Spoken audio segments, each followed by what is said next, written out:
ಹೆಸರು ಕ್ರಿಶಾನ್. ಇವತ್ತು ನಾನು ಬಾವಿಲಿ ಚಂದ್ರ ಪದ್ಯವನ್ನು ಹೇಳುತ್ತೇನೆ.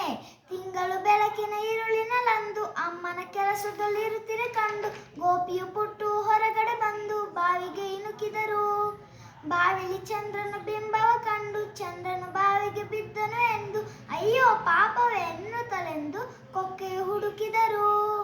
ಚಂದ್ರನು ಮೇಲಕ್ಕೆ ಎತ್ತಲಿಕೆಂದು ಬಾವಿಯ ಹಗ್ಗಕ್ಕೆ ಕೊಕ್ಕೆಯು ಬಿಗಿದು ದೂರದಿ ಗೋಪಿಯು ನಿಲ್ಲಿಸಿ ಪುಟ್ಟು ಹಗ್ಗವು ನಿಲ್ಲಿಸಿದರು. ಹಗ್ಗವು ಕೊಕ್ಕೆಯು ಕಲ್ಲಿಗೆ ಸಿಕ್ಕಿ ಪುಟ್ಟು ಚಂದ್ರನ ಸಿಕ್ಕೇ ಸಿಕ್ಕ ಎನ್ನುತ್ತ ತುಂಬಾ ಬಲದಿಂದಲೇ ಹಗ್ಗವು ತುಂಡಾಯಿತು.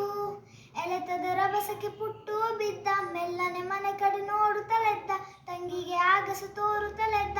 ಗೋಪಿ ನೋಡಲ್ಲಿ, ಚಂದ್ರನು ಮೇಲಕ್ಕೆ ಏರಿಸಿ ಬಿಟ್ಟೆ, ನಮ್ಮಯ್ಯ ದೇವರ ಬದುಕಿಸಿ ಕೊಟ್ಟೆ, ಅಮ್ಮನಿಗೆ ಗೊತ್ತಾದರೆ ನಾ ಕೆಟ್ಟೆ ಎನ್ನೋಡಿದ ಪುಟ್ಟು. ಈ ಪದ್ಯವನ್ನು ಬರೆದವರು BM ಶರ್ಮಾ. Thank you.